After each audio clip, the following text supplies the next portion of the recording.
What's up, online shoppers? Who doesn't love a spa day at home? Now, these are going to be my spa day at home. I've never used them before. They are the Lauer V-Line lifting mask. They gave them to me to give it a try. So I'm definitely going to open this up and see what it's all about. Now, these ones have hyaluronic acid and aloe vera in them. You get 5 in a package. Open them up like this, and you see the masks come like this in a pre-wrapped package. So all I have to do is open up the package and apply it, and then let it do its work. Now, these masks have collagen in them, and they are going to help your skin feel moisturized and smooth and just lovely, like you've just come from the spa. So we're going to open them up.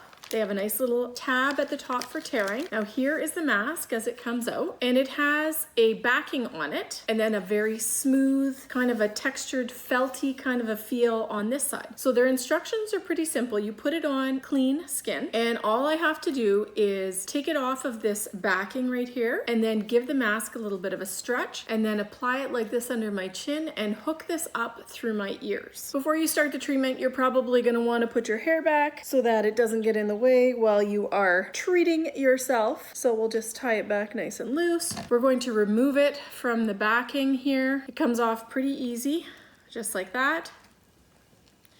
Now they suggest you stretch the mask a little bit before you put it on, so give it a stretch this way because it opened up ear holes pretty easy, just like that. Now I'm gonna put it on, and then I'm gonna smooth it in place like this underneath my chin. It feels good. It's a very nice cooling feeling. So I'm gonna leave this on for 20 minutes. Then I'm gonna come back and tell you how it feels. But right off the bat, I love the feeling of this. It's cool. I feel kind of relaxed and calmed, just like I'm heading off to the spa. Now you could put one of these on and do your housework or sit and read or have your morning coffee and not have to go anywhere for your treatment. And I like that. Now what I like about this too is when I read the list of ingredients on the back, it's very gentle. It has hyaluronic acid in it, it has aloe vera in it, and of course it also has collagen in it. All things that are great for your skin. Now the whole point of this is it's supposed to tighten and firm, all the while moisturizing and helping your skin to feel rejuvenated and smooth. So I guess we'll see in 20 minutes if that's how I feel. Okay. Half an hour has elapsed and I am ready to take it off, but can I just tell you, this is like the most soothing, comforting, nourishing feeling mask. I love how it feels on my skin, and I think my skin is just gonna feel fantastic underneath. So let's take it off. Now, one thing I will say, you might expect that you would feel kind of gunky, but you don't. You just literally feel like moisturized. My skin feels cool and soothed, and I really like it. This was a very enjoyable experience. I really like these masks. I'm glad there's 5 in a package, because now I'm going to plan regular spa days for myself. So these Lauer collagen, hyaluronic acid, and aloe vera V-Line lifting masks are fantastic, and they are going to be a family favorite at my house.